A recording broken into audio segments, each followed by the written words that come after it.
देखिए, वादे तो करके जाते हैं, लेकिन एक सुने होंगे कि राजनीति में गरीबों की चिंता सब करता है और गरीबों की चिंता करते करते सब राजनीतिक अमीर हो जाते हैं। कोई ऐसा राजनीतिक आप नहीं बताइएगा कि अमीर नहीं, अगर उनके पास धन नहीं होगा तो राजनीति भी नहीं होगा, दोनों में अन्योन्याश्रय संबंध हो गया। मैंने गजब का था, बिहार हमारा इंडिया में चौथा प्रोग्रेसिव स्टेट था और नेहरू जी उस समय प्रधानमंत्री थे और वो तमिलनाडु के राजनीतिज्ञों को भेजे थे कि जाके देखो कि बिहार में श्री बाबू ने क्या जादू कर दिया, क्या जादू। बिल्कुल। तो हर राजनीतिक कुछ न कुछ गुंडों को पालने लगे और गुंडों को पालने लगे तो वो जो अपराधी थे, अपराधी उनको राजनीति के समय मदद करते थे और सरकार में वो उनको प्रोटेक्ट करते थे। ये व्यवस्थाएं धीरे धीरे बढ़ती गई और उसके बाद अपराधी सोचा कि जब हम उनको जिता सकते हैं स्वयं क्यों नहीं जीत सकते।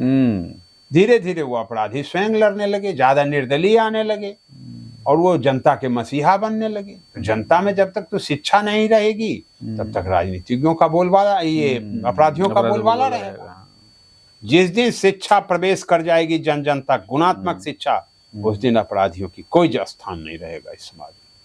हम जब ब्यूरोक्रेसी में थे, हम कमिश्नर भी थे, हमारे डीएम फोन पब्लिक का नहीं उठाते थे और पब्लिक हमको फोन करते थे तो हम उठा लेते थे। हम उनसे कहते थे कि भाई फोन क्यों नहीं उठाते हो, काम करना ना करना तो बात की चीज, कम से कम बात तो करना चाहिए। वो लोग समझते हैं कि हम दिन भर बातें करते रहेंगे, पब्लिक का हम सुनते रहेंगे। तो पब्लिक फंड से तुम वेतन लेते हो, पब्लिक फंड का तुम खाते हो, पब्लिक फंड के लिए नियुक्त हो और पब्लिक ही का ही बात नहीं सुनोगे तो काहे के लिए नियुक्त हुआ भाई। बिहार में हम लोग भी पढ़े हैं, गांव के स्कूलों में पढ़े हैं। हम लोगों के गांव के जो टीचर होते थे बहुत स्ट्रांग होते थे, बहुत जानकार होते थे।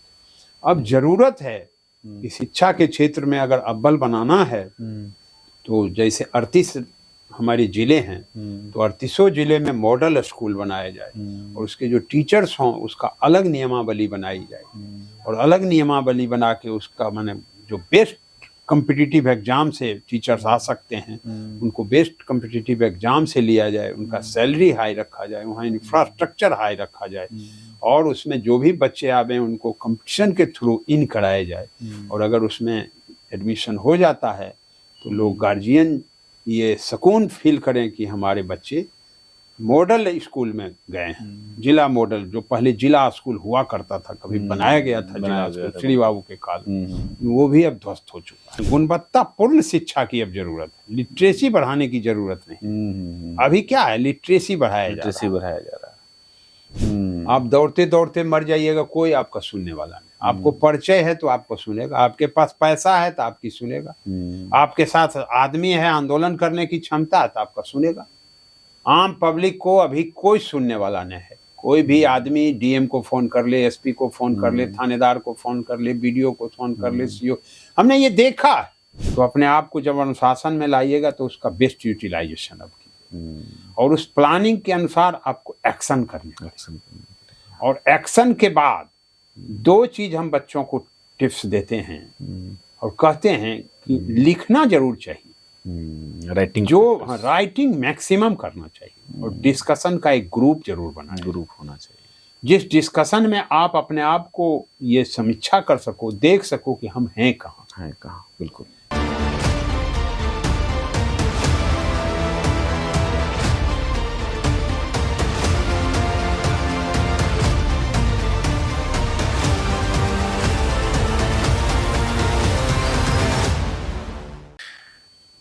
किसी ने बहुत ठीक ही कहा है कि स्वयं से उलझना संघर्ष है और दूसरों से उलझना व्यर्थ है। आज एक ऐसे शख्स से मिलवाएंगे आपको जिसने स्वयं को हमेशा चुनौतियों से भरे रखा। उसके जीवन का रस प्रशासन, राजनीति और उसके समझ का दायरा शिक्षा, स्वास्थ्य, राजनीति, समाज, इन सभी से जुड़ा रहा और ये पूर्णिया के कमिश्नर रहे।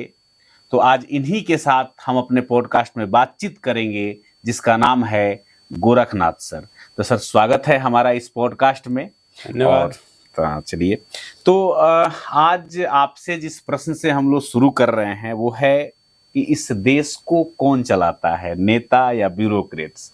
क्योंकि आप ब्यूरोक्रेसी में बहुत दिनों तक काम किए हैं और वर्तमान में नेतागिरी को समझने का प्रयास कर रहे हैं। तो सबसे पहला सवाल सर आपसे यही है। देखिए, देश जब आज़ाद हुआ तो शासन व्यवस्था चलाने के लिए कॉन्स्टिट्यूशन का निर्माण हुआ, और कॉन्स्टिट्यूशन में केंद्र सरकार, राज्य सरकार और इवन की जो लोकल पंचायत है, जैसे नगर पंचायत हुआ या ग्राम पंचायत हुआ, चलाने की सारी व्यवस्थाएं की गई। इवन की उसके अंतर्गत जो कानून बनाए जाने हैं उसकी भी रूपरेखा डिसाइड कर दी। अब उसमें प्रजातंत्र अडॉप्ट हुआ। तो प्रजातंत्र में जब राजतंत्र समाप्त हुआ तो राजतंत्र की समाप्ति के बाद प्रजातंत्र का अंगीकरण हुआ, और अंगीकरण करने के बाद प्रजा को अपने तंत्र को चुनने का अधिकार मिला। बिल्कुल। और वो प्रजा अपने राज्य सरकार का भी निर्माण करती है, केंद्र सरकार को भी चुनती है, राज्य सरकार में एमएलए के रूप में, और जो एमएलए बहुमत दल के नेता होते हैं वो मुख्यमंत्री को चुनते हैं, और केंद्र में एमपी के रूप में चुनती है, और वो बहुमत दल के नेता जो होते हैं वो प्रधानमंत्री के रूप में चुनते हैं। ये राजनीतिज्ञ का कर्तव्य है।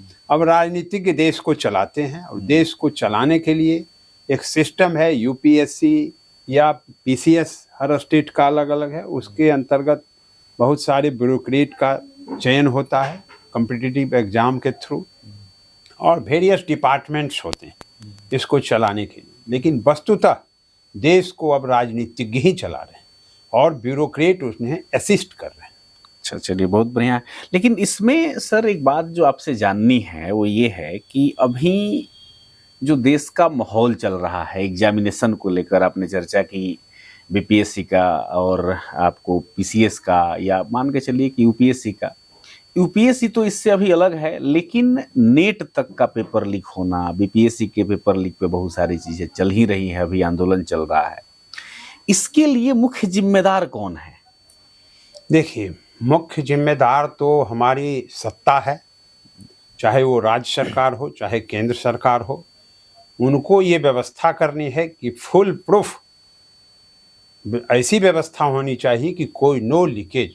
अगर लीकेज हमारे पेपर्स का होता है और लीकेज के आधार पर चयन होता है तो ये देश के लिए दुर्भाग्य है। बिल्कुल बिल्कुल। मेधा का हनन है। जैसे देखिए कि आप देखेंगे कि जो वैकेंसियां निकलती है वो कैलेंडर वार निकलना चाहिए। कैलेंडर वार माने एवरी ईयर वैकेंसियां निकलना चाहिए। जैसे यूपीएससी का निकलता है, यूपीएससी का एग्जाम भी होता है। यूपीएससी के एग्जाम में लीकेज की भी कम संभावना रहती है। लेकिन राज्य सरकार अपने बीपीएससी जो यहाँ बिहार में है, यहाँ बराबर लीकेज होता है। इवन की नीट में भी लीकेज होता है, वेरियस एग्जामिनेशन में होता है। अब इसके लिए जो चयन के लिए जो पदाधिकारी हैं, जो चेयरमैन हैं, जो मेंबर्स हैं, जो उस काम में लगे हुए हैं, वो जिम्मेवार हैं, और इसके लिए हार्ड उन पर सजा का प्रावधान होना चाहिए। क्योंकि कोई बच्चे 4 साल 5 साल 7 साल तैयारी करते हैं और उसके साथ ऐसा होता है तो कितना बड़ा दुर्भाग्य। बिल्कुल। अभी जो बीपीएससी में हुआ कि पूरा एक सेंटर का चयन रद्द हो गया, परीक्षा हो गया। बिल्कुल। अब उसके लिए बीपीएससी कह रही है कि एक अलग परीक्षा लेंगे। अरे आप मेधा का चयन कर रहे हैं, समान तरीके से आपको मेधा का चयन बिल्कुल। एक अलग परीक्षा लेंगे तो उस बच्चों का तो अलग परीक्षा हो गया। हो सकता है इसमें कड़ा प्रश्न पूछा जाए, हो सकता है इसमें इजी प्रश्न पूछा जाए, तो कहीं ना कहीं जो नेचुरल जस्टिस है उसका हनन होगा। कहीं ना कहीं कोई न कोई बच्चे इसके शिकार होंगे। अगर आपका नहीं है फुल प्रूफ, आपका प्रश्न लीक होता है, तो आप समान रूप से एक बार सभी को रद्द करके फिर एग्जामिनेशन लीजिए, ये आपका दायित्व है। और मान लीजिए कि जिस जिला पदाधिकारी के अंतर्गत जिस जिला पदाधिकारी को ये दायित्व दिया गया है कि आप एग्जामिनेशन फुल प्रूफ व्यवस्था में लीजिए, एकदम निष्पक्ष एग्जामिनेशन लीजिए, तो उनके विरुद्ध भी कार्रवाई होनी चाहिए। जवाबदेही, जब रेस्पॉन्सिबिलिटी आपको दी गई, आप रेस्पॉन्सिबिलिटी को पूरा नहीं कर पा रहे तो कार्रवाई तो श्योर होनी चाहिए आप पर। इसके लिए मुंह देख के व्यवस्था नहीं होनी चाहिए, ये शासन का दायित्व है, ये करना चाहिए। क्या कारण है कि इस प्रकार से हो नहीं पा रहा है? क्या फेल्यूर है? फेल्योर तो जैसे देखिए, सही आदमी को न तो चेयरमैन बनाया जाता है, न तो मेंबर्स बनाए जाते हैं। पार्टियां कहीं न कहीं किसी न किसी अपने चहेते लोगों को बना देते हैं, वो ऐसा नहीं होना चाहिए। इसमें जो भी चयन एजेंसी में है, हार्डकोर, कठोर, निष्पक्ष व्यक्ति का नियुक्ति होनी चाहिए, और ये ड्यूटी राज्य सरकार की है। आप ये कहना चाहते हैं कि ये जो व्यवस्था है सिविल सर्विसेज का, इसकी भी राजनीतिकरण दिख रही है? बिल्कुल, हमेशा राजनीतिकरण हुआ, टाइम टू टाइम हुआ। अभी तक अगर राजनीतिकरण नहीं हुआ है तो केवल यूपीएससी का राजनीतिकरण नहीं दिखता, उसकी निष्पक्षता दिखती है। लेकिन बीपीएससी तो कभी कभी पंचवर्षीय योजना हुआ करती थी। हम लोग भी बीपीएससी कभी दिए थे तो 5 साल में रिजल्ट निकलता था। पहले भी देखे होंगे कि एक एक बार, जैसे 48वीं से 52वीं 4 वर्ष की परीक्षा एक बार हुई। क्या मजाक है? 4 वर्ष बच्चे पढ़ते रहेंगे, एक बार अब परीक्षा लेंगे। परीक्षा तो एवरी कैलेंडर ईयर वैकेंसी आनी चाहिए, एवरी कैलेंडर ईयर एग्जामिनेशन होना चाहिए। उसका डेट सब डिसाइडेड होना चाहिए, जैसे यूपीएससी का कि जून में पीटी होगा तो होगा, सितंबर अक्टूबर में मेंस होगा तो होगा। उसी तरह एवरी स्टेट के पीसीएस का जो परीक्षा होती है उसी पैटर्न पर होती है। सर, ये हो क्यों नहीं पा रहा है? प्रश्न ये है वहीं पर कि ये यूपीएससी जैसा हो क्यों नहीं पा रहा है? क्वेश्चन के इस बार स्टैंडर्ड भी बहुत गिरे हुए थे, मैंने खुद भी उसको देखा। बच्चों की तैयारी बहुत अच्छे लेवल की, मैंने बहुत सारे बच्चों से बातचीत की तो उनका कहना था कि सर तैयारी तो हम सिविल लेवल का कर रहे हैं। तो आयोग में इतने ना समझ लोग बैठे हुए हैं जो क्वेश्चन के लेवल को भी नहीं समझ पा रहे हैं या छात्र को नहीं समझ पा रहे हैं, अपने दायित्व को पूरी तरह से नहीं निभा पा रहे हैं। क्या ऐसी व्यवस्था दिख रही है आपको? बिल्कुल, देखिए जैसे बीपीएससी में ब्यूरोक्रेट सबको लिया जा रहा है, ये ब्यूरोक्रेट का चीज नहीं, ये चीज है पूरा जो एजुकेशन के क्षेत्र में अव्वल रहे हैं उनके लिए। बिल्कुल। और जो माने एग्जामिनेशन चलाने में, उसमें आप रिटायर्ड ब्यूरोक्रेट को लीजिए, लेकिन मेंबर्स बनाना, चेयरमैन बनाना, इस सब में ब्यूरोक्रेट को लेने की जरूरत है। इसमें जो किसी भी क्षेत्र में, शिक्षा के क्षेत्र में जो अव्वल किए उनको लिया जाना चाहिए। जब उनको लीजिएगा और बिना माने पैरवी का, बिना राजनीति का, बिना अपनोपन का, निष्पक्ष ढंग से वहां काम करना होगा। निष्पक्षता सरकार की इसमें रह नहीं पाती है, और जब निष्पक्षता नहीं रहेगी तो सब काम गड़बड़ होगा आपका। अभी देखिए कि पुलिस का भी जो चयन हुआ उसमें भी जांच चल रही है, जो सिंघल साहब को हटाया गया है। तो हर जगह वही स्थिति है, सरकार चाह के भी नहीं कर पा रही है, तो कहीं न कहीं आपका फेल्योर है।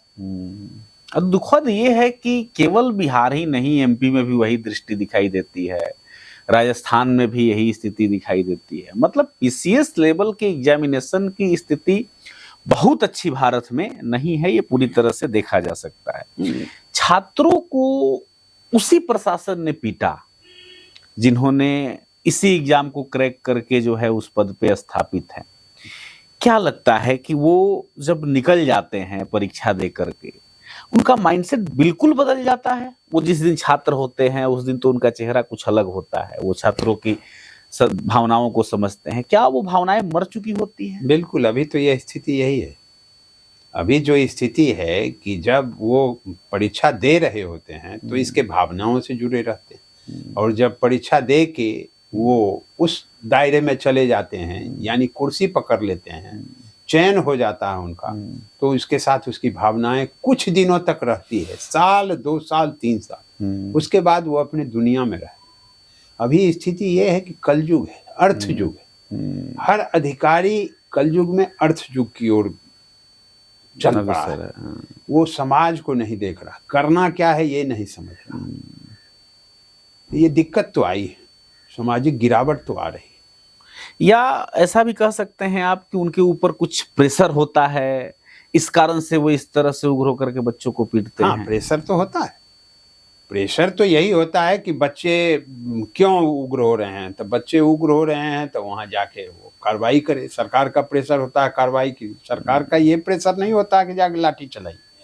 कार्रवाई कीजिए। अब वहाँ बच्चे अगर उग्र होते हैं तो लोग कार्रवाई करते हैं, 44 लगाते हैं, लाठीचार्ज करते हैं, आंसू गैस छोड़ते हैं, पानी छोड़ते हैं, लेकिन इस तरह से नहीं करना चाहिए। ठीक है, अगर बच्चों का डिमांड है तो बच्चों के प्रतिनिधि से सरकार को बातचीत करनी चाहिए। सरकार के इतने लेवल के अधिकारी हैं, जीएडी के अधिकारी हैं, आपके मुख्य सचिव हैं, मुख्यमंत्री हैं, या मुख्यमंत्री किसी मंत्री को अधिकृत कर सकते हैं, तो कोई भी बात करने के लिए अधिकृत हो सकता है और बात होनी चाहिए। अब बात सुन के निदान तो कीजिए, जो जस्ट है सो जस्ट है। अगर दीन है तो दीन को कहने में दिक्कत क्या है, रात है तो रात को कहने में दिक्कत क्या है। सही है। अब थोड़ा सा हम लोग बात शिक्षा पर कर ही रहे हैं, एग्जाम पे कर ही रहे हैं, तो बिहार का इतिहास में तो डंका बजते हुए दिखाई देता था शिक्षा में। आज क्या स्थिति है कि आज बिहार सबसे पिछड़ा राज्य है शिक्षा के क्षेत्र में, अन्य भी क्षेत्रों में, लेकिन शिक्षा में क्यों पिछड़ा हुआ है, इस पे पहले आपसे चर्चा करना जरूरी है। देखिए, शिक्षा के क्षेत्र में पहले बिहार में 2 विश्वविद्यालय था, नालंदा विश्वविद्यालय, विक्रमशिला विश्वविद्यालय, और बिहार गणराज्य की भी जननी रही है। वैशाली गणराज्य यहीं से शुरू हुआ था। वो राजतंत्र का काल था। राजतंत्र के काल के बाद शिक्षा की गिरावट आई, और जब हमारा देश आज़ाद हुआ तो देश में लिटरेसी रेट मात्र 18% रहा, और वहाँ से हम अपनी जर्नी शुरू किए। लेकिन बिहार में तत्कालीन जो मुख्यमंत्री हुए डॉक्टर श्री कृष्ण सिंह, उन्होंने शिक्षा के क्षेत्र में अव्वल काम किया। उस समय केवल एक पटना विश्वविद्यालय यहाँ होता था, और पटना विश्वविद्यालय बहुत प्रेस्टिजियस विश्वविद्यालय माना जाता था। लेकिन उन्होंने शिक्षा के विस्तार के लिए 3 विश्वविद्यालय की स्थापना की। बिहार विश्वविद्यालय जो मुजफ्फरपुर में है, आपको ये रांची विश्वविद्यालय और भागलपुर विश्वविद्यालय, ताकि शिक्षा का व्यापक विस्तार हो। और देश में उस समय मदन मोहन मालवीय, अबुल कलाम आजाद शिक्षा मंत्री थे, और उन्होंने शिक्षा का जब समीक्षा की थी तो उन्होंने कहा था कि शिक्षा का बजट 5 गुना बढ़ा दिया जाना चाहिए। लेकिन ये दुर्भाग्य है कि हमारा राज्य, अगर अन्य राज्यों से हम तुलना करते हैं तो अंतिम राज्य है शिक्षा के मामले में। हमारी शिक्षा लगभग मृतप्राय है। गरीबों के बच्चों के शिक्षा की स्थिति नगण्य हो चुकी है। शिक्षा का जो शिक्षकों का चयन हुआ बीच में, उसका गलत निर्णय हुआ, गलत ढंग से उसका चयन किया गया, और उसके कारण शिक्षा का स्तर गिरा। बिहार में हम लोग भी पढ़े हैं, गांव के स्कूलों में पढ़े हैं। हम लोगों के गांव के जो टीचर होते थे बहुत स्ट्रांग होते थे, बहुत जानकार होते थे। अब जरूरत है कि शिक्षा के क्षेत्र में अगर अव्वल बनाना है तो जैसे 38 हमारे जिले हैं, तो 38 जिले में मॉडल स्कूल बनाया जाए, और उसके जो टीचर्स हों उसका अलग नियमावली बनाई जाए, और अलग नियमावली बना के उसका माने जो बेस्ट कॉम्पिटिटिव एग्जाम से टीचर्स आ सकते हैं उनको बेस्ट कॉम्पिटिटिव एग्जाम से लिया जाए, उनका सैलरी हाई रखा जाए, वहाँ इंफ्रास्ट्रक्चर हाई रखा जाए, और उसमें जो भी बच्चे आवे उनको कंपटीशन के थ्रू इन कराया जाए। और अगर उसमें एडमिशन हो जाता है तो लोग गार्जियन ये सुकून फील करें कि हमारे बच्चे मॉडल स्कूल में गए हैं। जिला मॉडल, जो पहले जिला स्कूल हुआ करता था, कभी बनाया गया था जिला स्कूल श्री बाबू के काल, वो भी अब ध्वस्त हो चुका है। अच्छा, आपके दिमाग में जो मॉडल स्कूल की बात चल रही है, किस टाइप का वो मॉडल स्कूल होना चाहिए? कुछ खाका आपके दिमाग में है जो हम जी, वो मॉडल स्कूल ऐसा हो कि वहाँ जो भी पढ़ाई हो उसमें आफ्टर 12 जो बच्चे इंजीनियरिंग में जाना चाहें उसको 9th के बाद ही अलग कर लिया जाए, और वो इंजीनियरिंग का ही दृष्टिकोण से पढ़ाया जाए। जो बच्चे मेडिकल जाना चाहते हैं उसको मेडिकल के दृष्टिकोण से पढ़ाया जाए। जो बच्चे IAS IPS PCS करना चाहते हैं उसको इस दृष्टिकोण से पढ़ाया जाए। जो कृषि के क्षेत्र में जाना चाहते हैं उसे उस दृष्टिकोण से पढ़ाया जाए। जो खेल की दुनिया में प्रवेश करना चाहते हैं उसे खेल का प्रशिक्षण दिया जाए। माने जो बच्चे चाहते हैं, जो उनका ड्रीम है, उसके अनुरूप वहाँ व्यवस्था होनी चाहिए।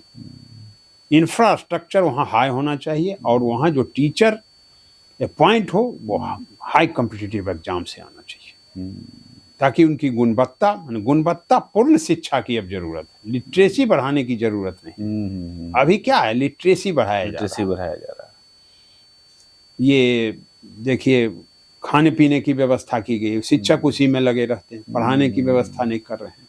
जबकि व्यवस्था होनी चाहिए, अभी बच्चों को अधिक से अधिक इन कराने की का काम किया जाता है। केवल आप नाम लिखा के कोई काम नहीं कर पाते।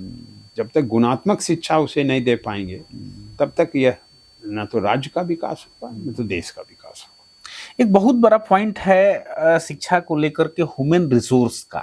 बिल्कुल। क्या हम भारत की ही बात कर लेते हैं, बिहार तो खैर बहुत पीछे है, भारत में हम सही एजुकेशन को अपनाकर ह्यूमन रिसोर्स डेवलप कर पा रहे हैं?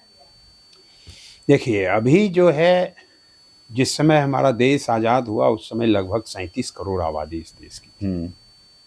अभी हम विश्व में सबसे ज़्यादा आबादी वाला देश हो गया और अभी लगभग 144 करोड़ आबादी और सबसे युवा आबादी हमारे देश में रहती है। अभी ज़रूरत है, जो रिसोर्स है हमारा ह्यूमन रिसोर्स सबसे बड़ा रिसोर्स, ये सबसे बड़ा संसाधन है।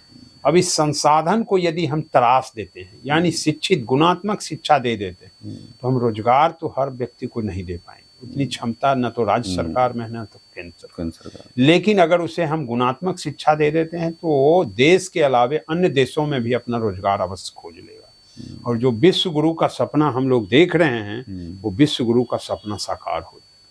अभी भी देख रहे होंगे कि बहुत सारे बच्चे अमेरिका में जॉब कर रहे हैं, कनाडा में जॉब कर रहे हैं, ऑस्ट्रेलिया में जॉब कर रहे हैं, जापान में जॉब कर रहे हैं, जो गुणात्मक शिक्षा प्राप्त किए। तो आप देखेंगे कि अभी देश में 2 प्रकार की आबादी है। कुछ आबादी बहुत तेजी गति से अमीर होता जा रहा है, कुछ आबादी बहुत तेजी से गरीब होता जा रहा है। गरीबों को बच्चे के पढ़ने की स्थिति नहीं है, वो गरीबी स्थिति में जन्म लेते हैं और गरीबी स्थिति में ही मर जाता है। अब सरकार को ये जरूरत है कि उनके बच्चों को कम से कम शिक्षित कर दें।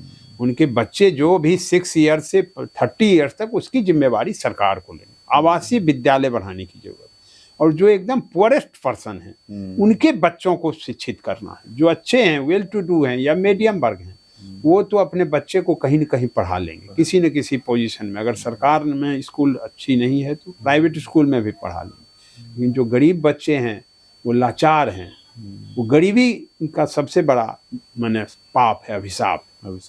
तो उसके लिए सरकार को करना चाहिए काम। थोड़ा सा हम लोग इसके बेस पे बात करते हैं। सबसे पहला स्टेप ह्यूमन रिसोर्स का उसका परिवार है और स्कूल है। वहीं से एक मानव का निर्माण होना शुरू होता है। ये जो बेसिक स्ट्रक्चर है, अगर हम अब बिहार में बातों को लेकर के आए, तो क्या इस प्रकार का स्ट्रक्चर बेसिक है जिसमें हम ह्यूमन रिसोर्स का सपना देख सकते हैं, या ह्यूमन लायबिलिटी का ही केवल हम एक पर्याय बनते जा रहे हैं? लायबिलिटी से कहने का मेरा मतलब यह है कि हमारे यहाँ के अभी भी एक बड़ी आबादी ये सोचती है कि हमारा जीवन चल रहा है ना, मैं भोजन कर पा रहा हूं ना, इससे आगे की सोच नहीं बन पा रही है। इसको क्रिएट करने के लिए, इसको डेवलप करने के लिए किस प्रकार के ट्विस्ट और बदलाव की जरूरत है? देखिए, इसको ट्विस्ट करने के लिए शिक्षा ही गरीबी को मिटाने का सबसे बड़ा आधार है। अंबेडकर जब संविधान बना रहे थे तो उन्होंने भी इस बात पर जोर दिया था और उन्होंने कहा था कि शिक्षा जो है शेरनी का दूध है, जो इसे पिएगा वो दहाड़ेगा। तो आज भी अगर गरीबी मिटाना है इस देश में तो शिक्षा को अपनाना होगा। आप देखेंगे कि जैसे देश चलता है, देश का एक बजट होता है, राज्य का एक बजट होता है, उसी तरह परिवार का एक बजट होता है। परिवार के बजट में आप देखेंगे कि सबसे ज्यादा खर्च परिवार का मुखिया अपने बच्चों की शिक्षा पर करना चाहिए। वो ये नहीं चाहता कि मैं 5 मकान बना लूं, 5 जमीन खरीद लूं, वो चाहता है कि हम अपने बच्चों को अधिक से अधिक शिक्षा दें। तो ये अब राज्य की और केंद्र सरकार की ड्यूटी है कि शिक्षा के बजट को 5 गुना बढ़ा दिया जाए, तब यह देश सुधरने वाला। और जो पुअरेस्ट पर्सन है उसके बच्चों को आवासीय विद्यालय में free education, free fooding, free cloth और फ्री बुक्स मिलना चाहिए। अच्छा, इससे एक चीज और जुड़ता है कि ह्यूमन रिसोर्स बनने के लिए मानसिक स्वास्थ्य की भी जरूरत है, शारीरिक स्वास्थ्य की भी जरूरत है।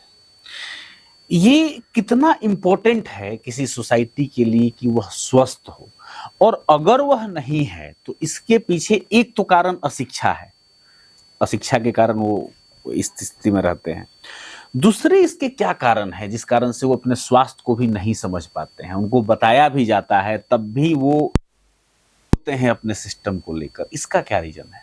इसके लिए देखिए, बहुत जगह गांव में क्या है, रूढ़िवादी व्यवस्था है। वो या तो धर्म में उलझे रहते हैं या गांव की प्रथाओं में उलझे रहते हैं। तीसरा, शिक्षा की भी कमी रहती है, तो स्वास्थ्य को वो समझ नहीं पाते। और जैसे कहिएगा गांव के लोग को कि डायबिटीज है तो डायबिटीज का दवाई खाइए, वो कहते हैं नहीं नहीं, दवाई हम नहीं खाएंगे, भले मर जाएं लेकिन दवाई नहीं खाएंगे। तो इसका कारण क्या है? अशिक्षा। शिक्षा यदि उनमें आ जाएगी तो वो समझेंगे कि अरे ब्लड शुगर बढ़ेगा तो हम मरेंगे, ब्लड शुगर कंट्रोल में रहेगा तो हम जिंदा रहेंगे। और सरकार की स्वास्थ्य व्यवस्था जो है ना, वो मर चुकी है। सरकार का पूरा अरबों का बजट पानी में बह रहा है, और स्वास्थ्य डिपार्टमेंट जो है मनुष्य पालन डिपार्टमेंट होकर रह गया। मैं स्वास्थ्य का हेल्थ सेक्रेटरी भी रहा हूँ। गजब स्थिति स्वास्थ्य की है। स्वास्थ्य में पलायनवादी नीति है, न तो डॉक्टर सही पर समय पर मिलेंगे, न तो वहाँ के स्टाफ सही समय पर मिलेंगे, न तो आपका इलाज सही समय पर होगा। आपको कोई परिचय है तो इलाज होगा, परिचय नहीं है तो आप प्राइवेट हॉस्पिटल में जाइए। बहुत ही बुरी स्थिति अगर इस राज्य में कुछ या देश में है तो वो शिक्षा और स्वास्थ्य की है। और ये बेसिक चीज है हम लोगों का। शिक्षा, स्वास्थ्य, रोजगार, ये बेसिक है नीड का। मान लीजिए कि हम पूरे सभी रोड को हम 6 लेन बना दें, सभी स्कूल के बिल्डिंग को हम खूब हाईटेक बना दें, और वहाँ टीचर रहेगा ही। क्या मतलब है? टीचर को स्ट्रॉन्ग करने की जरूरत है। आप देख लीजिए बिहार में जितने तकनीकी विद्यालय, महाविद्यालय हैं, वहाँ बच्चे एडमिशन नहीं लेना चाहते हैं, सीटें खाली रह जाती हैं। गरीब से गरीब, असहाय से असहाय बच्चा भी यहाँ नहीं पढ़ना चाहता। ताकि कब तक शासन सत्ता इतने लंबे समय तक एनडीए को दिया गया, तो भी उसमें कोई सुधार नहीं है। तो इसको सुधारने की जरूरत है। स्वास्थ्य के लेवल पे आप तो हेल्थ सेक्रेटरी भी रहे हैं, करप्शन भी स्वास्थ्य में, स्वास्थ्य के क्षेत्र में बहुत दिखाई देती है। करप्शन की भी चर्चा बहुत आते रहती है। करप्शन भी है। किस टाइप का करप्शन रहता है इसमें? वहाँ 2-3 टाइप का करप्शन है। पहला करप्शन है पलायनवादी, कि काम नहीं करना और पूरा वेतन लेना। दूसरा करप्शन वहाँ दवा में भयानक घोटाला है। हाँ, बहुत गड़बड़ी। हर दवा कंपनी वाला 5-5 डॉक्टर को चुन लेता है जो उसके दवाइयों को लिखते रहते हैं, और वो दोनों का गठजोड़ बैठ जाता है। सरकार ने व्यवस्था की कि हम दवाई का अपने क्रय करेंगे, तो उसमें भी दवाई ऐसे ही बांट दिया जाता है। सरकार तो क्रय करती है, सरकार पेमेंट भी करती है, सस्ती दवाई खरीदती है, लेकिन सही व्यक्ति तक वो पहुंचता नहीं है, क्योंकि इलाज की व्यवस्था ही सही नहीं। एम्बुलेंस दिया गया, एम्बुलेंस हमेशा खराब ही रहता है। लूट का अड्डा बन गया एम्बुलेंस भी। आपको जरूरत होगी, आप इमरजेंसी में जाइएगा, एम्बुलेंस किसी हॉस्पिटल में नहीं मिलेगा। कोई भी व्यक्ति देख ले, इलाज नहीं आपका समय पर होगा। छोटे जगहों पर तो सब रेफर कर दें। जितना भी प्राथमिक स्वास्थ्य केंद्र है, एपीएचसी, सब बंद रहते हैं। वहाँ एक भी स्टाफ आपको नहीं मिलेगा। पीएचसी में कुछ स्टाफ मिलेगा जो अपना नौकरी बचाने भर काम करेगा। उसको मतलब नहीं है कि हम स्वास्थ्य, जनता के स्वास्थ्य के लिए हम नियुक्त हुए, कोई मतलब नहीं। आप पीएमसीएच की स्थिति देख लीजिए, अगर वहाँ पर्चे नहीं है तो आपका माने इलाज नहीं होगा। आईजीआईएमएस में देख लीजिए, हम लोग जब हेल्थ सेक्रेटरी थे तो सबसे ज्यादा झेलना पड़ता था पब्लिक का फोन, किसी तरह हमको भर्ती करा दीजिए, किसी तरह हमारा इलाज करा दीजिए, क्योंकि गरीबी बहुत है। और गरीबी में इलाज, स्वास्थ्य जो है एक मेन एजेंडा है। एक छोटा सा माने बीमार आप पड़िएगा तो आपकी पूरी अर्थव्यवस्था चौपट हो जाएगी। शिक्षा है ही नहीं, धन है ही नहीं, इलाज की सुविधा भी नहीं।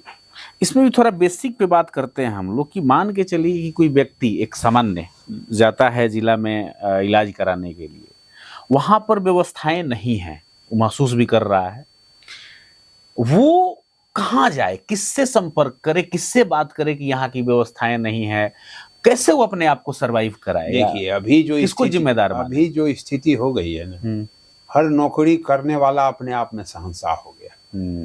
वो आपका फोन ही नहीं उठाएगा कोई। आप दौड़ते दौड़ते मर जाइएगा, कोई आपका सुनने वाला नहीं। आपको परिचय है तो आपको सुनेगा, आपके पास पैसा है तो आपकी सुनेगा, आपके साथ आदमी है, आंदोलन करने की क्षमता है तो आपका सुनेगा। आम पब्लिक को अभी कोई सुनने वाला नहीं है। कोई भी आदमी डीएम को फोन कर ले, एसपी को फोन कर ले, थानेदार को फोन कर ले, बीडीओ को फोन कर ले, सीओ, हमने ये देखा। आप तो हम जब ब्यूरोक्रेसी में थे, हम कमिश्नर भी थे, हमारे डीएम फोन पब्लिक का नहीं उठाते थे, और पब्लिक हमको फोन करते थे तो हम उठा लेते थे। हम उनसे कहते थे कि भाई फोन क्यों नहीं उठाते हो, काम करना ना करना तो बात की चीज है, कम से कम बात तो करना चाहिए। वो लोग समझते हैं कि हम दिन भर बातें करते रहेंगे, पब्लिक का हम सुनते रहेंगे। तो पब्लिक फंड से तुम वेतन लेते हो, पब्लिक फंड का तुम खाते हो, पब्लिक फंड के लिए नियुक्त हो, और पब्लिक ही का ही बात नहीं सुनोगे तो काहे के लिए नियुक्त हुआ भाई? स्थिति अच्छी नहीं है, चाहे वो ब्यूरोक्रेसी हो चाहे जहां भी।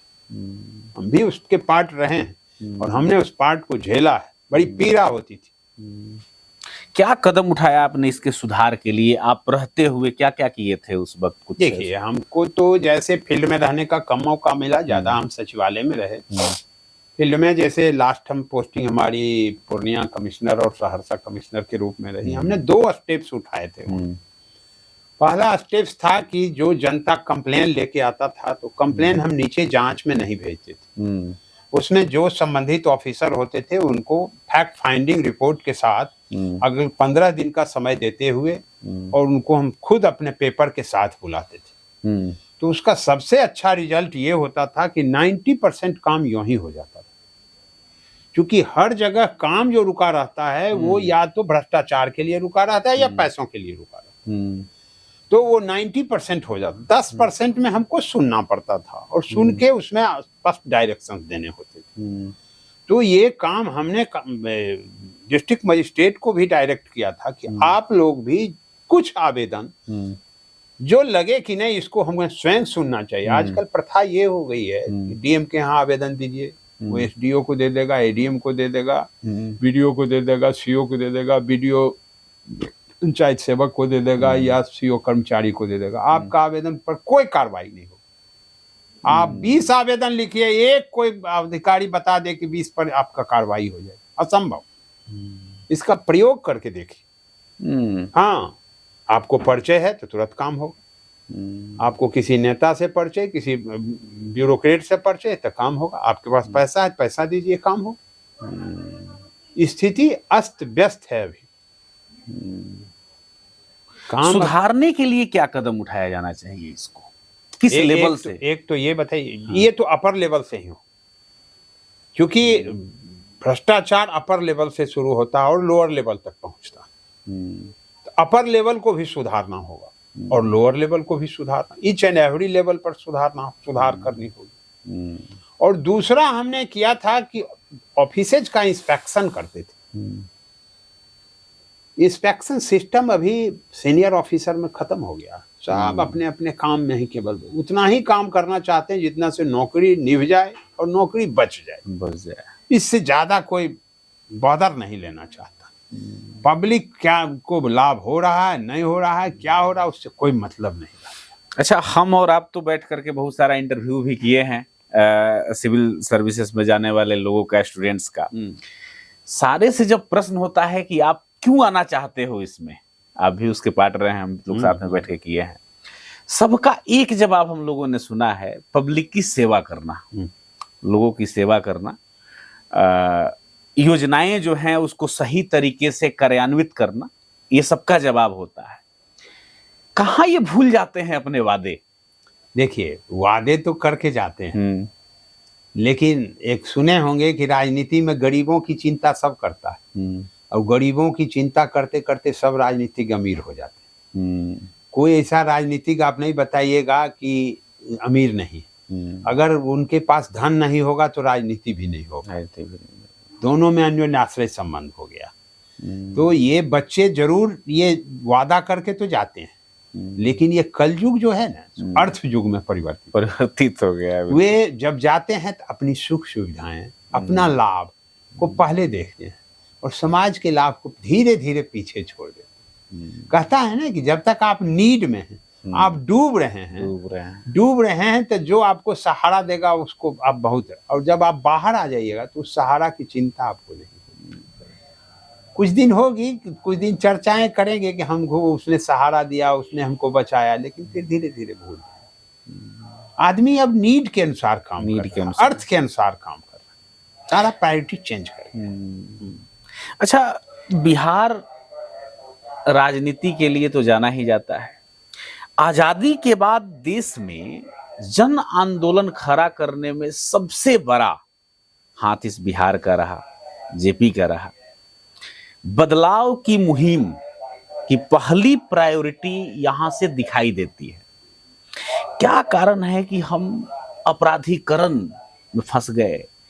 कुपोषण हमारे ऊपर हावी है। शिक्षा के हालात पे अपने चर्चा की ही, स्वास्थ्य की चर्चा आपने की ही, रोजगार की स्थिति हम देख ही रहे हैं कि यूपीएससी के छात्र पिटा रहे हैं, जो बच जा रहे हैं वो बाहर की तरफ पलायन कर रहे हैं।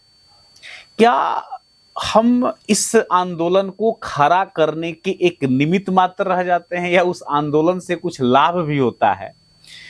दूसरा इसमें मेरा प्रश्न था कि अपराधीकरण राजनीति की और व्यवस्थाओं की, जैसा कि आपने कहा कि पावर, पैसा और जो जिसका पहचान रहेगा उसी के का, इन सबके पीछे क्या लॉजिक है?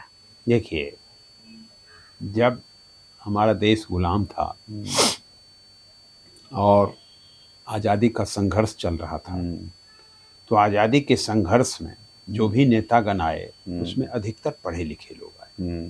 अधिकतर देखिएगा LLB ग्रेजुएट लोग आए, जो भी थे मैंने अच्छे पढ़े लिखे। पहले नेताओं की पहचान पढ़े लिखे लोगों के रूप में और ईमानदार लोगों के पृष्ठभूमि। अब हम उसमें चर्चा करेंगे कि जब हमारा देश आज़ाद हुआ और बिहार की स्थिति में, बिहार के पहले चीफ मिनिस्टर, हालांकि वो 37 में प्राइम मिनिस्टर के रूप में जाने जाते थे, श्री बाबू, डॉक्टर श्री कृष्ण सिंह। डॉक्टर श्री कृष्ण सिंह का काल बिहार में 37 से 61 तक रहा। उसमें बीच में कुछ पीरियड द्वितीय विश्व युद्ध हुआ। द्वितीय विश्व युद्ध में चूंकि अंग्रेजों ने भारत को शामिल कर दिया तो उन्होंने रिजाइन कर दिया। सब लोगों ने, कांग्रेस के इतनी सारे लोग, कांग्रेस के सारे लोगों ने रिजाइन किया, तो वो भी रिजाइन किए थे। उसके बाद फिर वो प्रधानमंत्री बने। फिर जब देश आज़ाद हुआ 52 में पहला आम चुनाव हुआ तो फिर मुख्यमंत्री बने। उन्होंने जो रूपरेखा इस बिहार राज्य की दी वो गजब की थी। उन्होंने, ये पहला राज्य था जहां जमींदारी उन्मूलन किया, देश का पहला राज्य। ये पहला राज्य था जो सिंदरी में फर्टिलाइजर फैक्ट्री लगाई। ये पहला राज्य था जिस बोकारो में स्टील फैक्ट्री लगाई। ये पहला राज्य था जिसने रेल सड़क पुल, मोकामा हद्दा पुल बनाया। और 3 यूनिवर्सिटी इन्होंने शिक्षा के क्षेत्र में बनाए, जो हमने चर्चाएं की। 2 कृषि के क्षेत्र में, 2 सवार और पूसा एग्रीकल्चरल यूनिवर्सिटी बनाया। 21 चीनी मिल की स्थापना की। नहरों का जाल उन्होंने बिछा दिया। और ये HEC हटिया उन्हीं का दिया हुआ है। बिजली के क्षेत्र में वो पतरातू और थर्मल, बरौनी थर्मल उन्हीं का दिया हुआ। रिफाइनरी उन्हीं का दिया हुआ। मैंने गजब का था। बिहार हमारा इंडिया में चौथा प्रोग्रेसिव स्टेट था। और नेहरू जी उस समय प्रधानमंत्री थे और वो तमिलनाडु के राजनीतिज्ञों को भेजे थे कि जाके देखो कि बिहार में श्री बाबू ने क्या जादू कर दिया। बिल्कुल। फिर उन्होंने देखा कि अमीर और गरीब में ज्यादा अंतर है, तो पहले उन्होंने जमींदारी उन्मूलन लाया, जबकि उस समय कहा जाता था कि भूमिहारों के पास लगभग 40 से 50% जमीन था और वो भूमिहार जात से ही आते थे। फिर भी उन्होंने जमींदारी उन्मूलन किया। और दूसरा, सीलिंग एक्ट भी उन्हीं के समय लाए। पहले की सीलिंग एक्ट को लागू नहीं कर पाए, 61 में उनकी मृत्यु हो गई और 61 में वो लागू हुई, लेकिन वो उन्हीं का चाइल्ड ब्रेन था कि गरीबों के बीच संपत्ति का वितरण होना चाहिए। उनकी ये सोच थी। दलितों को उस समय देवघर में प्रवेश निषिद्ध था और वो मुख्यमंत्री रहते हुए स्वयं खड़ा होकर दलितों को प्रवेश कराए। दलितों को वहां पे मुख्य पुजारी के रूप में भी उन्होंने ये किया था। वहां जैसे विनोबा भावे आंदोलन चला रहे थे और वहां के पंडों ने विनोबा भावे को पीट दिया, वो मुख्यमंत्री थे और उनको संदेश मिला कि विनोबा भावे को पीट दिया वहां का पंडा, तो वो मुख्यमंत्री रहते हुए वहां चले गए थे। और वहां जाके वो खुद बैठ के और पंडा लोग अधिक जब हंगामा किया तो खुद वो सो गए मुख्यमंत्री रहते हुए वहां। हाँ, और दलितों को प्रवेश कराए। और उस समय से आज भी दलित वहां वो छुआछूत नहीं मानते थे, वो दलितों के उद्धार के लिए भी लगातार काम करते। और उसके बावजूद बाद के जो राजनीतिज्ञ आए वो बिहार को संभाल नहीं पाए। अभी तक बिहार हमारा बहुत ही पिछड़ा राज्य है, शिक्षा के क्षेत्र में, स्वास्थ्य के क्षेत्र में, रोजगार के क्षेत्र में, जीडीपी के क्षेत्र में, हर क्षेत्र में हम पीछे हैं। आप भी हम कहते हैं कि 4 लेन बन गया और 6 लेन बन गया, अगर आप उसका परसेंटेज देखिएगा तो अभी भी 2 से 3% हमारे यहाँ NH है, 17% महाराष्ट्र में।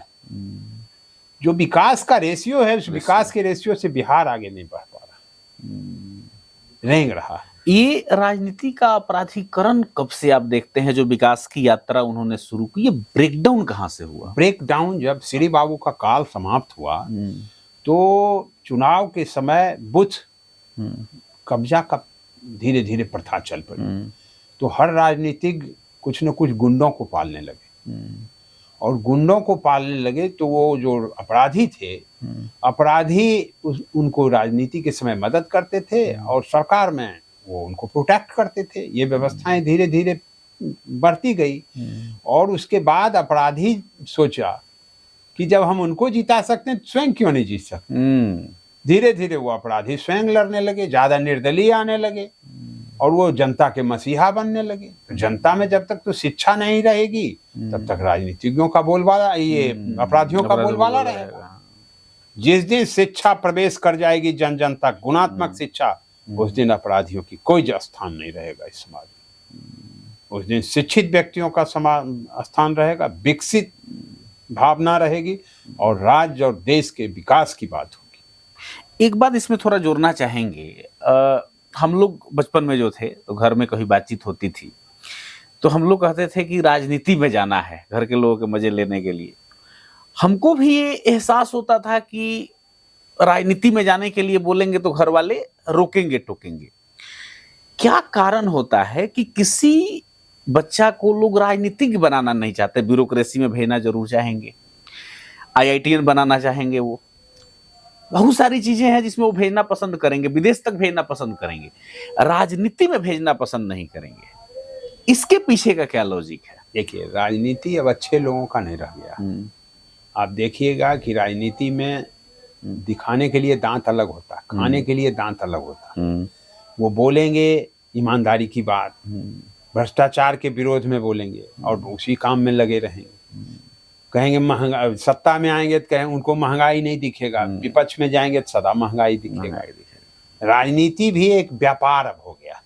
इसमें देखिए अब धन पशुओं का प्रवेश काफी तेजी से हुआ। एक समय था जो अपराधियों का प्रवेश हुआ, अब धीरे धीरे धन पशु लोग प्रवेश कर रहे हैं। शिक्षित लोग वहाँ अलग थलग हो जा रहे हैं। शिक्षित लोगों को जनता भी पसंद उतना नहीं करती है, वो भी बालू माफिया, शराब माफिया, भूमि माफिया, अपराधी, इन्हीं लोगों को पसंद कर रही है। तो इसका मूल कारण जड़ में है शिक्षा। जब तक हम गुणात्मक शिक्षा पूरे समाज को नहीं दे पाएंगे तब तक ये व्यवस्थाएं बदलने वाली नहीं। आज हमारा आइकॉन अपराधी हो रहा है, कितनी शर्म की बात है, कितना दुखदाई स्थिति। हमारा आइकॉन होना चाहिए अबुल कलाम आजाद, हमारे आइकॉन होना चाहिए महात्मा गांधी, हमारे आइकॉन होना चाहिए जवाहरलाल नेहरू, लेकिन हमारे आइकॉन अब कोई अपराधी होता है। दुर्भाग्य है, दुर्भाग्य है, सही बात है। अच्छा, आपने बातचीत की भारतीय राजनीति की। अभी हमारे राजनीति में एक बहुत बड़ा हलचल दिखाई दिया है। हमारे पूर्व प्रधानमंत्री डॉक्टर मनमोहन सिंह का निधन हो गया है। आप उनको किस टाइप के प्रधानमंत्री के रूप में देखते हैं पर्सनली, और व्यक्तिगत कुछ इन्फॉर्मेशन अगर आप जानते हो, चूंकि आप जुड़े हुए रहे हैं, तो जरूर शेयर करें उनके बारे में। मनमोहन सिंह इस देश के बेस्ट प्रधानमंत्री, वन ऑफ द बेस्ट। ना कोई हुआ और ना कोई अभी भविष्य में लगता है कि होगा। नरसिंहा राव के प्राइम मिनिस्टरशिप में उनको वित्त मंत्री बनाया गया था। वो एक ब्यूरोक्रेट थे, अच्छे अर्थशास्त्री थे, राजनीतिक नहीं थे। उन्होंने साफ शब्दों में कहा था कि अगर मुझे वित्त मंत्री बनाया जा रहा महोदय तो मुझे स्वतंत्र तरीके से काम करने का मौका भी दिया जाएगा। उस समय देश की स्थिति काफी खराब थी। हमारा इकोनॉमी 1% पर आ चुका था। बिल्कुल पूरे विश्व में मंदी छाया हुआ था। और उसने ऐसा डिसीजन लिया कि देश के अर्थव्यवस्था को परिवर्तित कर दिया। उन्होंने सभी देशों के बड़ी बड़ी कंपनियों को द्वार हमारे देश के लिए खोल दिया। उसका परिणाम क्या हुआ? 2 बड़े परिणाम हुए कि हमारे बच्चों को प्राइवेट रोजगार मिलने लगा। पहले सरकारी रोजगार के सिवाय कोई नौकरियां नहीं थी। और दूसरा क्या हुआ कि हमारे देश का और राज्य का इनकम बढ़ गया। जो भी वैट था, जीएसटी था, सेल टैक्स के रूप में, इनकम टैक्स के रूप में, योजना आकार ही बड़ा हो गया, यानी इनकम ही बड़ा हो गया, बजट ही हमारा बड़ा हो गया। अब वो बजट हमारे जनता के बीच खर्च करने में लगने लगा। तो जनता के बीच जब खर्च करने में आया तो सीमेंट वाला, गिट्टी वाला, बालू वाला, अलकतरा वाला, मजदूर, सबके पास पैसा है। ये तो काम उनका एक डिसीजन। दूसरा, जब वो 2004 से 2014 तक प्रधानमंत्री रहे तो उन्होंने सूचना का अधिकार लाया। जो भ्रष्टाचार की बात हम बोल रहे हैं, जो कलयुग में अर्थवाद व्याप्त हो गया। पहले लोग ब्यूरोक्रेट कहते थे ये गोपनीय चिट्ठी है, वो कहे कोई चिट्ठी अब गोपनीय नहीं रहेगी, ऑल शुड बी ट्रांसपेरेंट। उन्होंने सूचना का अधिकार अधिनियम 2005 में पास किया। मजदूर की स्थिति बहुत खराब थी। उन्होंने उसके लिए मनरेगा लाया कि तुमको मजदूरी देंगे। किसान की स्थिति बहुत खराब थी और आज भी है। उन्होंने उसका सारे ऋण माफ कर दिए। उन्होंने कहा कि शिक्षा का अधिकार मिलना चाहिए, राइट टू एजुकेशन उन्हीं का लाया हुआ। Right to education. Food security उन्होंने लाया कि जो गरीब बच्चे, गरीब परिवार भोजन के बिना मर जाते थे, तो फूड सिक्योरिटी एक्ट उन्हीं का लाया हुआ। आज भी चल रहा है। आधार कार्ड उन्हीं का लाया हुआ है। आधार कार्ड जिससे सारी चीजें जुड़ी हुई है। हाँ, आपको जीएसटी का बीजारोपण उन्हीं का दिया हुआ है। भले लागू बाद में हुआ, लेकिन वो रूपरेखा सब उन्होंने तैयार किया। वो इसलिए तैयार किया गया था कि कुछ राज्य ऐसे थे जहां आबादी अधिक है, खपत अधिक है, लेकिन उसको शेयर कम मिलता था। और कुछ राज्य छोटे हैं लेकिन उसको भी बराबर शेयर मिलता था। तो कहे कि नहीं, जहां आबादी ज्यादा है उसको शेयर ज्यादा। जीएसटी भी उन्हीं का लाया हुआ। वो काम जो कर गए वो अनमोल है, अनमोल। बिना बोले बहुत कुछ कर गए। बिना बोले, कर्मवादी पुरुष। आज देखिएगा, नौकरीहारा, हम लोग नौकरीहारा थे। हम लोग 89 में ज्वाइन किए थे। 1000 का स्केल था और 1820 रुपया सैलरी मिली थी। और उन्होंने 6 पे रिवीजन लाया 2006 में। हाँ। जिसका इम्पैक्ट 2008 से शुरू हुआ। और उसके बाद हर नौकरीहारा आज रिच हो गया। बिल्कुल। आज उसी पद पर, जिस पद पर हम 1000 में ज्वाइन किए थे, लोग ज्वाइन कर रहे हैं 60 से 70 हजार। उस समय भी फ्रिज का दाम 7000 था, आज भी फ्रिज का दाम 11000। एक फ्रिज खरीदने के लिए ऑफिसर को 1 साल पैसे बचाने। अभी एक ऑफिसर ज्वाइन करते ही 3 फ्रिज खरीदते। ये डिफरेंस है। हाँ, इसके नींव वहां से रखी गई। जमीन का देखिएगा कि जमीन उस समय 1 लाख रुपया जुटाना मुश्किल होता था, अभी करोड़ों रुपया में जमीन बिक रहा है। अगर अभी सबसे कॉस्टली है तो जमीन है। और सब कुछ नॉर्मल। ये सब उन्हीं की देन है। उन्हीं का योजना आकार जो बढ़ाया हुआ, उसी पर ही राज्य और देश खिलखिला रहा है, चल रहा है। गाड़ियां कितनी बढ़ गई। बिल्कुल। बैंक का लिबरलाइजेशन हुआ, बैंक से ऋण की व्यवस्थाएं बढ़ी। धीरे धीरे बैंक आपको खोज के दे रहा है। ठीक है, आप एक समय में नहीं चुका सकते हैं, ठीक है, आप 500 रुपया चुकाइए, लेकिन आप भी गाड़ी चढ़िए, आप भी EMI पे आप कुछ भी ले सकते हैं। तो ये सब कहीं ना कहीं बिल्कुल।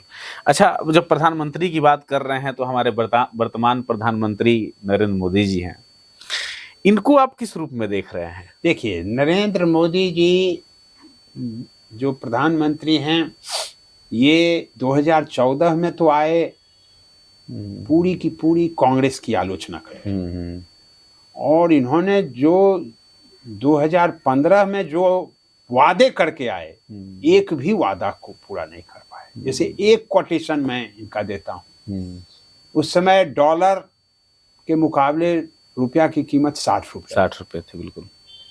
और उन्होंने बड़े मंच से बोला था, मैडम सोनिया जी, ये देश आपसे जवाब मांग रहा है कि अरे इस देश की रुपया क्यों, करेंसी क्यों गिर रही है? श्रीलंका की करेंसी नहीं गिरती है, बांग्लादेश की करेंसी नहीं गिरती है, पाकिस्तान की करेंसी नहीं गिरती है, ये देश आपसे जवाब मांग रहा है। लेकिन इनकी करेंसी गिरती गई और आज 85 रुपया हो गया। इन्होंने कहा कि जो हमारे देश से रुपया लेके ब्लैक मनी भागे हैं, उस रुपया को मैं लाऊंगा और हर पब्लिक के पॉकेट में उस दिन 15 लाख रुपया जाएगा। न तो ये ब्लैक मनी लाए और न तो रुपया किसी को मिला। ये देखिए, ये एक ऐसे नाजुक चीज को इन्होंने टच किया है और इसी को टच करके ये राज करना चाहते हैं, जो धर्म है।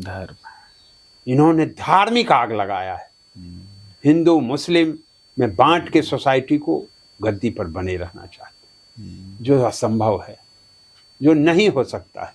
इनकी तो आयु अब कम है, लेकिन ये देश जल के मर जाएगा इसमें। हम इसमें अगर इतिहास में जाएंगे तो हम देखेंगे कि इस देश पर मुस्लिम शासकों का लगातार कब्जा रहा, 8वीं 9वीं शताब्दी से लेके आजादी तक। लेकिन कभी भी वो अपने देश, इस देश को अंग्रेजों की तरह नहीं लूटा। इस देश को अपना देश माना और 15वीं और 16वीं और 17वीं शताब्दी में ये देश सोने की चिड़ियां हुआ करती थी। और वर्ल्ड का जो जीडीपी है, जो अर्थव्यवस्था है, उसका 25 से 30 रुपया इसका शेयर। बिल्कुल। लेकिन आज आप बांट रहे हैं और वोट के लिए कर रहे हैं, ये अच्छी बात नहीं। इसलिए मैं इन्हें इस बिंदु पर लाइक नहीं करता। विकासवाद की राजनीति धर्मवाद की राजनीति बन गई है, ये कहना चाह रहे हैं आप? बिल्कुल। ये धार्मिक मुद्दे को उछाल के विकास के मुद्दों को गौण करना चाह रहे हैं। होना ये चाहिए कि जिस मुद्दे को, जिस एजेंडा को लेके आप शासन सत्ता में आए हैं, वो नेक्स्ट इलेक्शन के समय उस एजेंडा को आप पूरा करते हैं या नहीं करते, उस पर समीक्षा होनी चाहिए। लेकिन ये हमेशा उसको कहीं न कहीं मोड़ देते हैं। पहला जो इलेक्शन 19 में हुआ, वो पुलवामा अटैक के कारण इनका बड़ा स्मूथ निकल गया। ये 2-3 बात ही बोलेंगे, भारत माता की जय, धार्मिक बात बोलेंगे। अरे ठीक है, हम भी पूजा करते हैं, हम भी धर्म को मानते हैं, धर्म हमारी आस्था है। जब हम वैकेंट रहते हैं, जब हमारे सारी इच्छाएं पूरी हो जाती है, तो हम धर्म की ओर जाते हैं। लेकिन कर्म और धर्म दोनों में अन्योन्याश्रय संबंध है। मान लीजिए कि हम बीमार पड़ेंगे तो हम हॉस्पिटल जाएंगे, हम मंदिर नहीं जाएंगे। हम आप बेटों को शिक्षा देंगे तो हम स्कूल और कॉलेज जाएंगे, मंदिर नहीं जाएंगे। लेकिन जहां हमारे आस्था की बात होगी, वहां मंदिर भी जाएंगे। लेकिन उसको प्राइमरी में रख के ये सब शिक्षा, स्वास्थ्य, रोजगार, महंगाई, भ्रष्टाचार, इस सबको गौण कर देना अच्छी बात है। आम जनता के हित की बात करनी चाहिए। हित की बात वो नहीं कर रहे, विकास की बात, केवल इंफ्रास्ट्रक्चर की बात, ओनली इंफ्रास्ट्रक्चर। अच्छा, ये बताइए कि मोदी जी का विकल्प आप बीजेपी में किसको मानते हैं? देखिए, विकल्प तो जैसे देखिए, विकल्प तो हर व्यक्ति मोदी जी का विकल्प। अगर 144 करोड़ आबादी है तो हर व्यक्ति मोदी जी का विकल्प। आप पढ़ेंगे कौटिल्य बहुत बड़े अर्थशास्त्री और बहुत बड़े राजनीतिज्ञ भी हुए, कूटनीतिज्ञ भी हुए। उन्होंने ये लिखा है राजनीति के बारे में कि पान का पत्ता, रोटी और सत्ता बदलते रहना चाहिए, इसको हमेशा पलटते रहना चाहिए।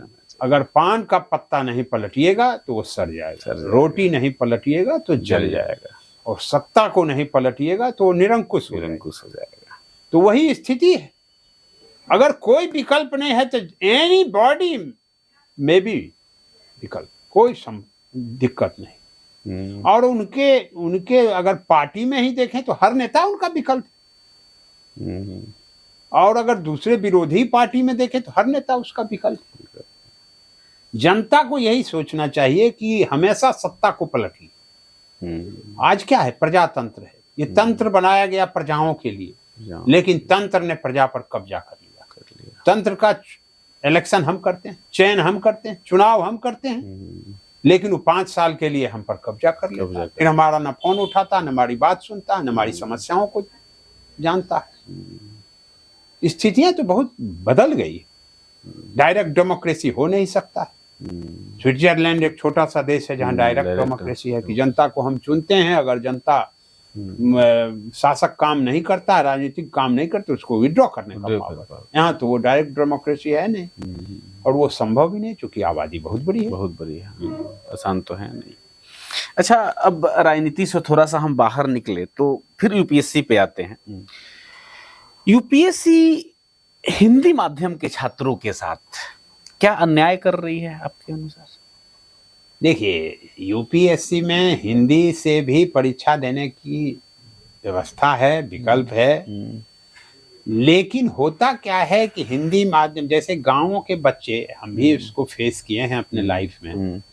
हम लोग गांव में पढ़े थे, बड़हिया उस समय नोटिफाइड एरिया कहा जाता था, तो बड़हिया के गांव के स्कूल में पढ़े, गांव के कॉलेज में भी हम पढ़े, बीएनएम कॉलेज बड़हिया से हम पास किए। और जब हम पटना एलएलबी करने आए तो हमने फेस किया कि तब हमने देखा कि यहाँ लोग कंपटीशन की तैयारी कर रहे हैं, बीपीएससी यूपीएससी बनने के लिए। जब उसका सिलेबस हमने उठाया तो मैं सोचा कि मैं भी लिख सकता हूँ, और जब लिखने की तैयारी, प्लानिंग, किताब सब जुटाए तो देखे कि सब किताब, अधिकतर किताब इंग्लिश में है। उसके बाद हमको 1 साल तक लगातार इंग्लिश पढ़ना पड़ा। हालांकि हमने हिंदी मीडियम से ही परीक्षा दिया। हम उस समय 2 पेपर हुआ करता था, एक हिस्ट्री और लॉ हमने लिया था, और लॉ को भी हमने हिंदी में लिखा। हाँ, लेकिन मैंने महसूस किया कि उसी कारण से हम असफल हो गए। हालांकि बीपीएससी में मैंने फर्स्ट स्टेज और फर्स्ट अटेम्प्ट में हम कंप्लीट किए थे, क्योंकि बीपीएससी में हिंदी कोई बैरियर नहीं है। यहाँ ये नहीं है कि इंग्लिश वाले को प्रेफरेंस, लेकिन वहाँ ये विभेद थोड़ा है, क्योंकि उसके जो एग्जामिनर होते हैं हाई स्कॉलर होते हैं, और उस इंग्लिश में ही प्रीफर करते हैं, उसको 2-4 नंबर जरूर ज़्यादा देते हैं, और वही 2-4 नंबर होते होते एक ऐसा नंबर हो जाता है जो कंपटीशन में बहुत बड़ा रोल अदा करता है।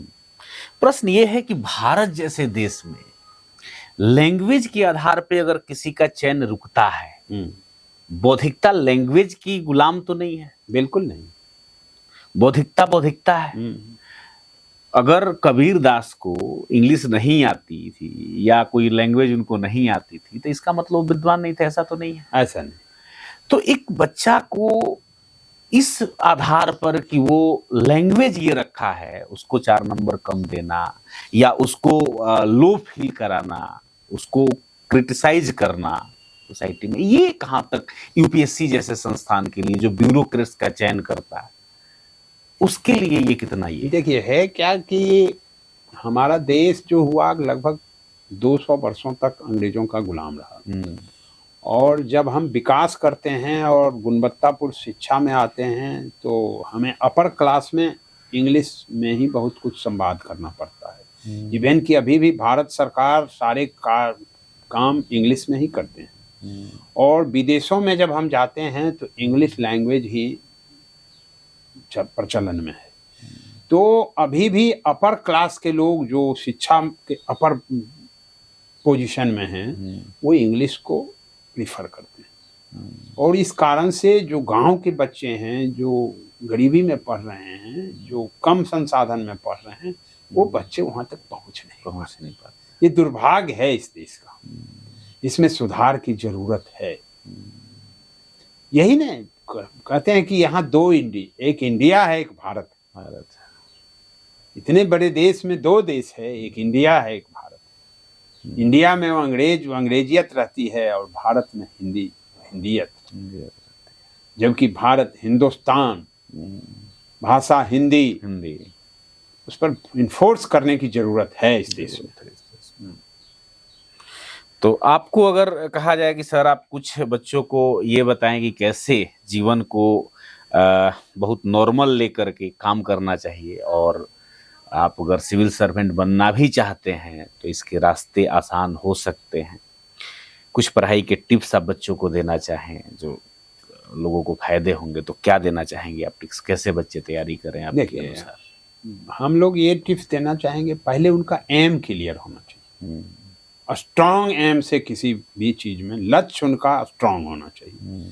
जब लक्ष्य स्ट्रांग होगा तो रास्ते भी उनको दिखने लगेंगे, और उसकी जबरदस्त प्लानिंग होनी चाहिए कि उस लक्ष्य को प्राप्त करने, ये नहीं कि हम आज सोचे अब 5 दिन के बाद फिर सोच बदल गया, जब बाधाएं आई तो सोच, उसकी प्लानिंग होना चाहिए। अपने आप को अनुशासित करना चाहिए। 24 घंटा ही समय गॉड ने सबके लिए दिया, तो अपने आप को जब अनुशासन में लाइएगा तो उसका बेस्ट यूटिलाइजेशन अब कीजिए, और उस प्लानिंग के अनुसार आपको एक्शन करने, और एक्शन के बाद 2 चीज हम बच्चों को टिप्स देते हैं और कहते हैं कि लिखना जरूर चाहिए,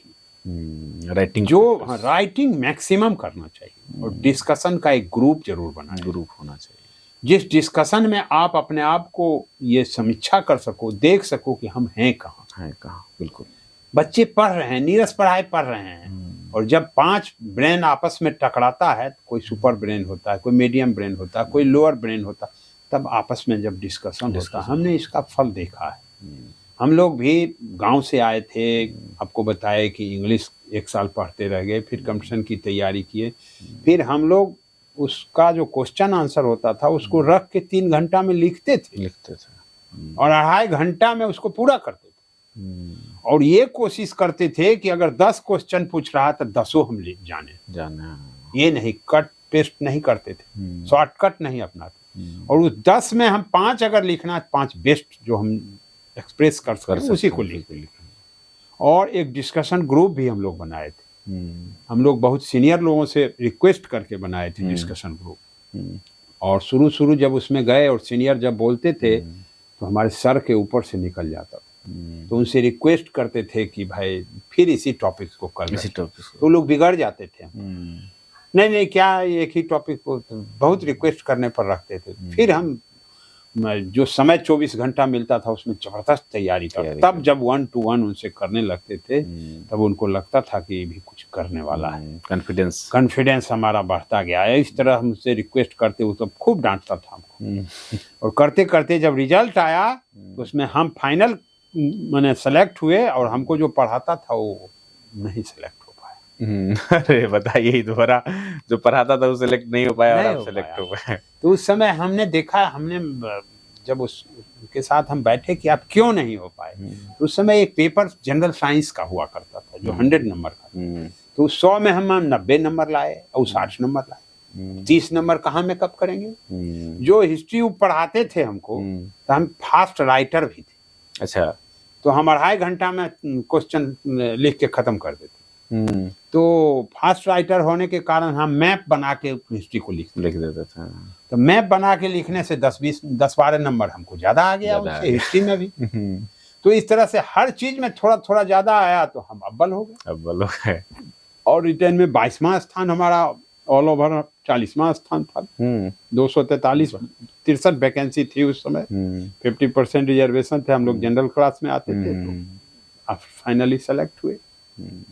तो हम बच्चों को यही कहेंगे कि पहला तो एम अपना क्लियर, अपने आप को अनुशासित करो, उसके अनुसार प्लानिंग करो, प्लानिंग के अनुसार एक्शन करो, और एक्शन की समीक्षा खुद करो।